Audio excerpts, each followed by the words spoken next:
Welcome back to another episode of Light Beer, Dark Money. I'm Sean Noble. And I'm Chris Clements. And we are honored to have the great Sheriff Mark Lamb here today. I appreciate that intro.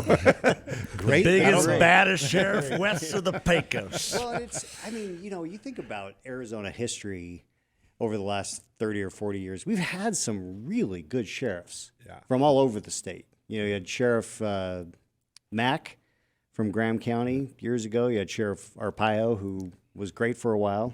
Larry Deaver down in Cochise County. Yeah. And now you.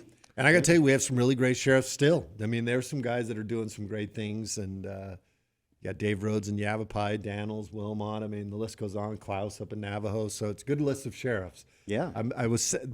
If there was one thing that I'm going to miss, it's working with them. I'm good friends with Sheridan. I was great friends with Penzone, Paul Penzone. You were? Oh, yeah. You had a good relationship with him? Great relationship.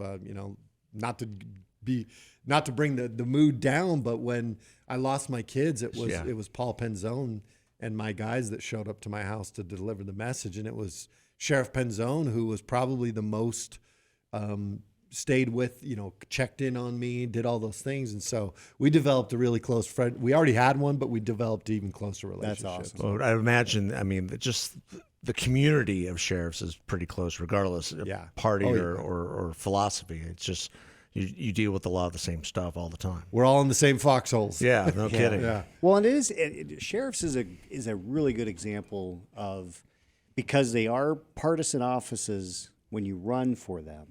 But you're law enforcement, and law enforcement has traditionally just not been a partisan thing. It's law enforcement. So it's interesting to see when you have a Democrat sheriff or a Republican sheriff, it doesn't really matter. No. Sheriffs are usually pretty united in the mission. And look, I'm viewed as being a political sheriff, and I get a lot of people say, "Why are you so political?" And I said, "Look, I'm not. I'm just vocal when I disagree when you make a political issue political. The border shouldn't be a political issue. Right. Protecting America shouldn't be a political issue. I get labeled as a political sheriff because I'm willing to stand up and say, no, this isn't okay, and we need to do something about it. Do I let politics play in? Yes, I do. I'm not going to sit here and tell you. But for the most part, I feel like outside forces push us into politics where we would love to stay just about the rule of law more than anything. Right. Well, and then, look, the border has been politicized for a long time, and it's because Democrat administrations have been bad. Republican administrations have been a little better. This particular administration is great. Is going full force. We're not fooling around anymore. Well, and it is FA. The politics FO. of immigration and the border have also changed. I mean, you think about it. I mean, it was an anti-union position to be pro-immigration. Right. I mean, Ronald Reagan ran on a platform of amnesty in his 1984 election because it was the anti-union position. Yeah. And, he did provide amnesty. He didn't get the security that he wanted as a part of that. But the border also was really different. Probably you can speak to this more than anybody. And that is, you had families that cross-pollinated across the border. Yeah. You had people come over during the summertime. I remember this very well, living in Pima County. They would work. Then they'd go home. Yeah. And that dynamic changed. It changed a lot when the cartel realized it was big business to traffic people. Yeah. Which they've always kind of done. And a lot of people used to come on their own. But then the cartels realized we're not going to let people come on their own unless they pay us. And then when you saw the government go after Pablo Escobar, that really changed the dynamic of who had the power amongst cartels as well. That shifted that power to the Mexican cartels who were trafficking the drugs for the Escobar and the Colombians. And now all of a sudden these Mexican cartels started to get all the power. And this last 4 years, honestly, they've fed that beast. And so now they went from making $500 million a year to 13, 14, 15 billion dollars a year. Unbelievable. Like it's almost unfathomable that we've allowed this to happen. Yeah. They're basically a country unto themselves. Well, and then when people start criticizing our current president for authorizing the National Guard to engage and the military to engage the border, just from a logistics support and everything else. I mean, how can you not get a handle on the breadth of the criminality of the cartels without doing that. That's right. It's because most people don't understand exactly what the dynamic of the border is. They've never been there. A lot of politicians in D.C. have never been there. And look, Joe Biden never went. Biden's never been there. Kamala Harris won, I think, one little token visit. She went to El Paso and hung out at a border checkpoint. But they don't realize, like, there are, just in the last few weeks, there were cartel members shooting at Border Patrol agents. Yeah. The Using Rio drones. Grande. They're arming drones, they said. Well, that's what I was just about to say. The Rio Grande Valley sector out in Texas had intel that the cartels have greenlighted the weaponization of drones and explosives against law enforcement, including CBP, Border Patrol.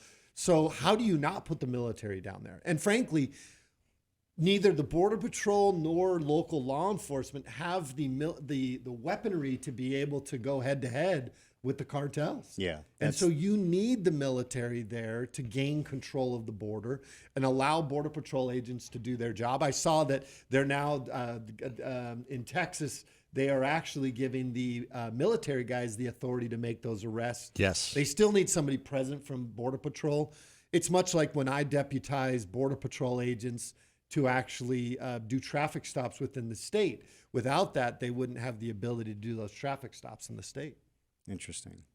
Well, so let's back up a little bit, because you've been in law enforcement for a number of years. How did you end up deciding that you were going to run for sheriff? Was it 8 years ago? And so I got into law enforcement late in life. I was 33 years old. I did one ride along, and I came home that morning and told my wife, hey, I'm going to be a cop.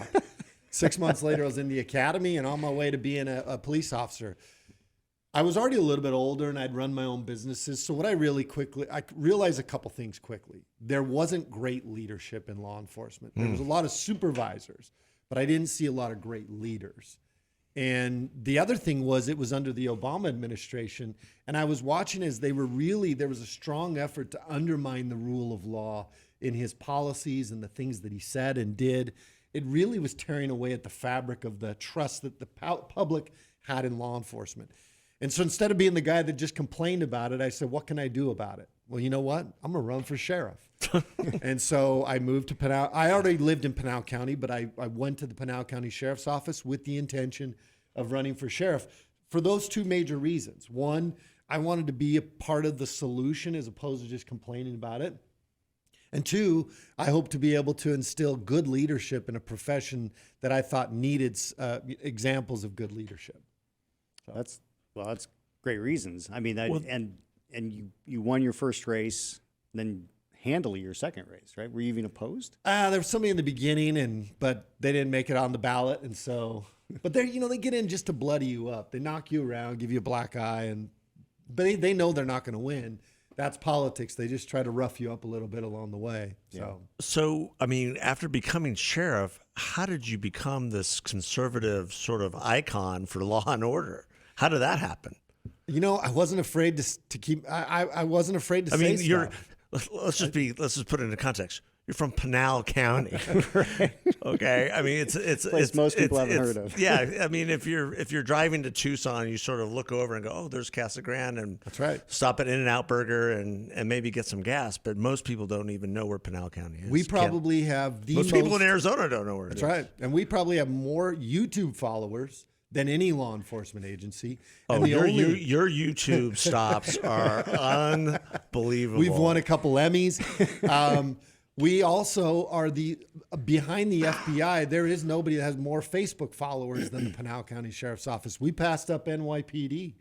And the reason why is I think I brought that business mindset to law enforcement, where even though law enforcement isn't a business, you still have shareholders, and that's your public. And we treated it like, hey, we have to give a good return on their investment and their tax dollars. And I couldn't understand why more law enforcement weren't utilizing social media. I quit letting the media take the narrative on most things. We wouldn't do press conferences. We would put our video out on social media, and the media would have to go get it from there. And they couldn't pull it apart like they would do if they just interviewed you. So, and then Live PD and 60 Days In and all those things really just kind of helped us build that up. But what was great about it is it shed light on what was really happening just on that little stretch of I-10 and even your videos going out into the desert and showing exactly what's happening with our precious desert in that area with cartels and the trafficking and everything else. And you're pointing out some really stark, dark things for everybody to see. That here's the reality. Here's what you're hearing in Washington, but here's what the reality is. Truth is very hard to find these days, especially with AI and social media. Yeah. Truth is very hard to find, and we could see the shift where it was harder and harder to find it. So what we said is we want the people to know that they can always come find the truth here. And sometimes it's uncomfortable. Sometimes it doesn't go our way. But that's the truth. And that's what you got to do is put it out there. And people gravitated to our realness, to the truth. And a lot of people said, oh, he just wants to be on the media all the time. Look, I can think of a lot of other things to do than be on the media and take those shots that come along with it. But I was also having to hire. When you're in a market where you have to hire employees and you pay less than all of the, I'm at the edge of the valley. I have to compete with Phoenix PD, Mesa, Chandler, Gilbert. I have to compete with some very great agencies that pay good money. And I have to be able to bring those guys to me. And so we took advantage of social media, not just to share our message with the community and the world, but also to stay competitive in a market that I should have been very non-competitive, but we made ourselves the most competitive out of the market. Yeah, that's awesome. Well, I love the transparency that the videos and where people can literally see this is how it is. This is how it happens. These are the things people say when they get pulled over. How ridiculous is that? I mean, oh, I shouldn't say that because that clearly doesn't work. For me, I thought that it was such a great public service to help people kind of see behind the scenes to some degree that say, hey, these guys are human and they're smart and they also get the joke. It's like you're not going to pull. They're not some idiot, podunk sheriff that you're going to be going, oh, I'm smarter than you are. It's just there's so much fun to watch. But also pointing out how you guys can see, like some of your traffic stops, and I believe you're narrating, and I'm just repeating from memory. Like you're looking at a car and you're like, oh, I know what this guy's doing, and then you're narrating exactly what you're seeing, why you're pulling them over. And you're raising the expectation of what exactly you're going to find in the vehicle as well, and and lo and behold, there it is. whether it's people in the trunk or things of that nature. I mean, it's just unbelievable, and it's just right here. Yeah, right close. I mean, look, Pinal County, for those who don't know, it's 52 miles off the border on the south side where the Indian reservation is, 71 miles off the border where the I-10 intersects with our county line. And so we're not close to the border. And some of these stops we're making are off the 60. They were using the 60 to traffic people down into Phoenix. And what we wanted to illustrate is like, this isn't just a border problem. Just in Arizona, it's already 100 miles inland. Yeah. And we're still dealing with human trafficking and drug trafficking. It happens on the I-40. It happens everywhere. And so we were trying to show that. And to the guys' credit, to your point, the training and experience of doing this job over and over what makes them so good that they can pick a needle out of a haystack. Unbelievable. And they're really good at it. We had one of our canines, he had one day where he had 7 traffic stops and all 7 of them were human load vehicles. Oh my God. In one day. That's frightening. That's probably the most frightening. I mean, the drugs and everything else is one thing, but the human trafficking, the toll that's taken on our country. Yeah. People don't know the breadth of that, I think. They don't. They don't. That's a good point. And it does create a challenge for your officers. I mean, the toll it takes on them to deal with this on a day in and day out basis, and the fact that you have a challenge recruiting people. You did a program. You were a pilot program for a performance program called Vitania. Tell us a little bit about what that was and what it did for your department. And I'm going to give you a statistic before I tell you about Vitania, because I think this shows how important programs like Vitania are. They say the average police officer throughout his career will experience between 400 and 700 traumatic experiences, where the average citizen will only experience 2 to 4. Wow. So what you realize real quick is this has a mental and a physical toll on the men and women who are doing this job. So we started really looking into how could we make sure that they were being cared for, that they were mentally able to process what they were doing. Because real quickly, you don't realize, but you're not sleeping good. Your eating habits are terrible. We do shift work. Many of us spend years at a time working from 6 p.m. to 6 a.m. in the morning. The human body is just not really designed for that. And so we were approached with a product called Vitania. And it's kind of a different product. And cops are weird. They don't like things that look funny or feel touchy-feely. And so I said, you know what? I think this is going to be a good product. And to show you, we as the command staff are going to do this first, to show you that we're not asking you to do something we're not willing to do. And it was super beneficial for all of us. Every one of us started sleeping better. Every one of us had our tempers, our fuses, were shorter or longer, I guess, right. Longer fuses. I mean, honestly, I saw a huge difference in my home, as did all the other guys. A lot more of able to process the stress and the stuff that comes along with it. And it's a program that's designed. It's kind of weird. You put these things on, and it shoots lights into your eye, and it measures your body and how you're reacting to things. And the numbers were not one. They were one thing, but the performance of the people that were going through the Vitania program, we saw a huge increase in performance, home life, sleep, all of those things. And so I've been a big proponent of it since then, and we've encouraged a lot of other agencies to do it. And so, I know that the state was kind enough to fund a lot of this through the Heal Our Hero program, and we were more than happy to take advantage of it and still do it to this day. Yeah, that's great. That's tremendous. And kudos to Governor Ducey for funding it, Governor Hobbs for continuing it. I mean, that's a big deal for law enforcement, for sure. I think ultimately the state and the taxpayer make an investment to do programs like this. Obviously, this takes tax dollars. But think about the tax dollars you spend when you have to pay people for the rest of their life because they are on disability because of the damage they sustain mentally and physically from doing this job. This job takes something from you, it doesn't give back. Yeah. We are different. We are changed forever. Most cops die within a few years after retiring, which tells you how much of an impact it has on their body and their mind. We have a high rate of suicide. Often the conversation shifts to veterans, but people overlook police officers. Even to the point, like, you can be in the Army for 1 year and you can go out and get a VA loan on a home and pay no money down. Cops are in the trenches every day for 20 years. There is no coming home from a deployment. It is 20 years of deployment. And so now it's even longer because they keep moving the goalposts on us. So you got to have something in place. And so I think the taxpayer in the end benefits by putting a little bit more out on this end so that we don't have to pick up the pieces on the back end, which is much more expensive. That's a great point. Great ROI for the taxpayer. So as you're looking at, so you're now not the sheriff because you were term limited, and you're looking at the Trump administration, what's happening with the border.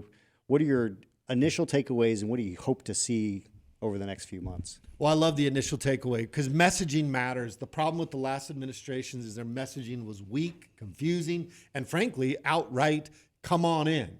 Right. And so people would always say, well, can you stop it? I say, yeah, start with messaging. Tell people you can't come. They would do like the old, hey, you shouldn't come, wink, wink. Yeah. You know, you have to change the messaging, which they have done. Then they've shown you. If you're a parent and you say, hey, if you keep doing that, I'm going to discipline you, but you never discipline them, your kids are going to continue to push the envelope. Yeah. He is sending a message that says, we will round you up if you're a criminal, if you're in this country illegally. And so the messaging is consistent with the actions, which now they've got the military, they've closed down the border. I love what they're doing. If you look at the sheer numbers of it, you know, they've done 10,000, 11,000. We've probably had 10,000, 11,000 people come in since then. Even though the numbers have been reduced, this is a very large task. And so you have to get the messaging right. Your actions have to be right so that we can also, hopefully a lot of people will self-deport and a lot of people will make the move on their own. but it starts there. So I've been happy to see what I've seen so far. Great. What piece of advice would you give to sheriffs and other law enforcement agencies as they are interfacing with the Trump administration in this regard? So we are a 287G jail. We were one of the only ones in the state of Arizona, and we were active, which means that we worked in conjunction with ICE.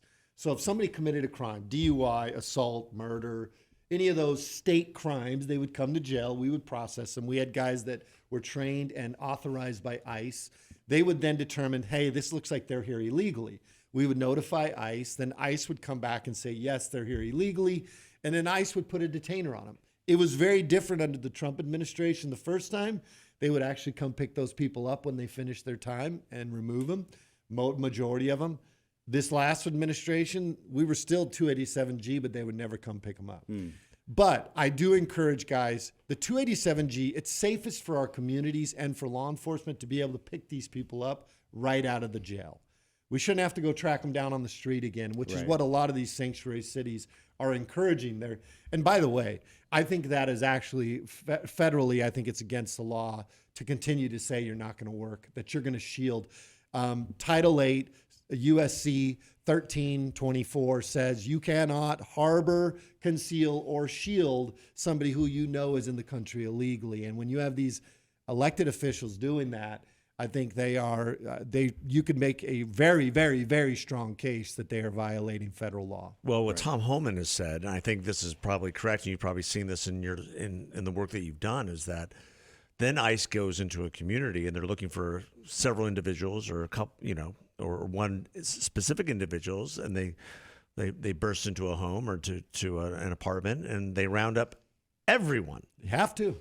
Not just not just that individual person who's broken the law, maybe committed a violent crime. The whole family goes. Yeah. And so the criticism of, are you really going after criminals? Like, well, no, we're going after criminals, but there's some incidentals there, we're going to round them all up. You have to. So you need to figure it out quick. And Tom's very open about that. Yeah. He has said, if you don't allow us to do the work we need to do, it's going to ultimately cause collateral removals of people that these groups that are out there. That's the consequence of sanctuary cities. Well, can I just say one more thing? Like, what boggles my mind is you're out there protesting against this policy, waving other countries' flags. Right. Like, if you're so in love with, go. Nobody's stopping you. By the way, you're welcome to go back to wherever you want. I doubt if any of those protesters listen to the show, but however, if a couple of them do, just remember that you're being photographed.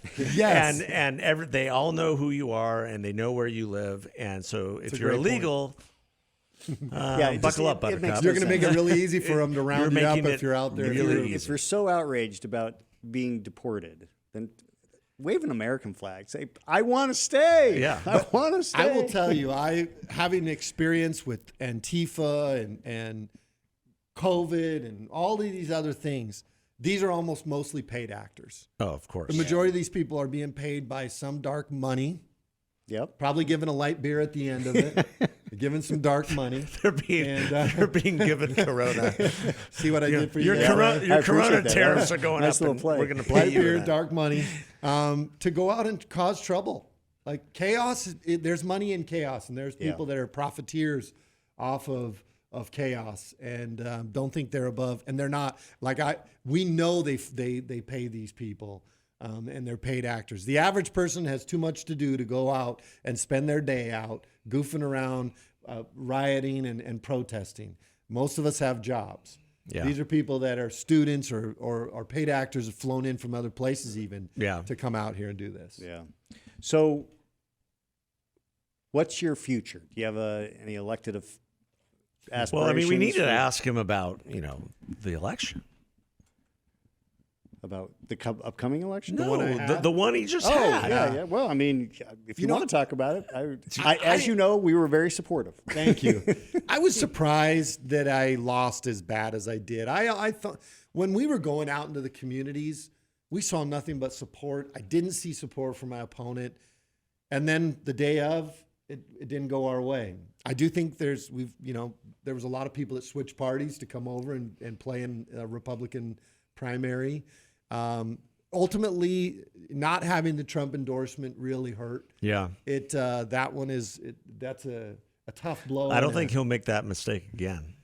I think if it would have just been us head to head, I think I win. We did a really good job. But here's what I wanted to do is I wanted to run a race, and Sean knows this. We talked about it. I wanted to run a race that was with honor. I wanted to show people you could still be a good person and be in politics. I didn't do any negative campaigning. I stayed focused on why I thought I was the best for the job, as opposed to telling people why the other people weren't. Even when it came to people asking me towards the end before the election, what about Ruben Gallego? And I said, look, I don't really know him. I don't have anything bad to say. We disagree politically, but he has served this country as in the military. He's served as elected official on a state level and on a federal level. In the end, this is about where do you want America to go? Do you want more government, less freedom, or more freedom, less government? Yeah. And I think really that was kind of what I was trying to delineate for the voters.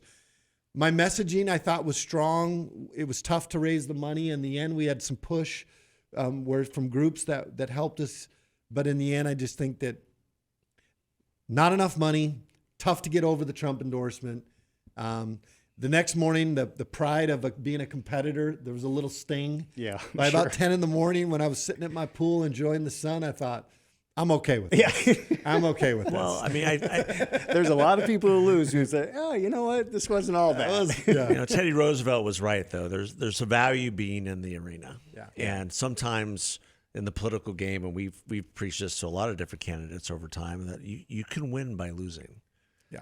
Well, my stock did not go down. Yeah. And you can win by losing. I think you won a lot of followers, a lot of credibility as that race progressed. And I think that's a good thing moving forward, whatever you decide. Well, and not only that, but there is, I can't think of one person in the state who doesn't think that had you been the nominee, you would be the senator right now. Absolutely. I think even the entire other side, the Democrat side, understands that was probably going to be the case as well. Right. Yeah. Yeah. I mean, and I think Ruben knows that. I think that he knows that he's on borrowed time. that he's going to have to be very careful for the 6 years while he's there. Because he's signing up for different bills that are. I mean, he's not been the same Ruben Gallego that he was when he went to the House. No. Progressive Caucus and all this. He's a different senator, and that's good. And that's what we want from our politicians, is to see what the vote of the people was. I think that more of a politician should say, dang, the people clearly said they want this. So a lot of politicians, they just stick to they're hell bent on doing whatever, DEI, whatever. Some of them saw and said, you know what? I got to take notice that the voters sent a clear message. Yeah. And that's what I see so far. Yeah. Yeah. So how can people follow you, watch what you're doing, reach out, that kind of thing? Yeah. So American Sheriff on Instagram is probably where I'm most active. Sheriff Lamb 1 on Twitter or X. Still got I got to do better at calling it X. Sheriff Lamb on Facebook. I don't know what I'm gonna do. You ask about politically. I'm not a politician. I'm a patriot who loves this country and who's willing to get in the arena if I have to. I'm a believer that if you are gonna, if you want to make change, you got to be willing to do it yourself. And so I've always led that way, and that's why I've been in politics.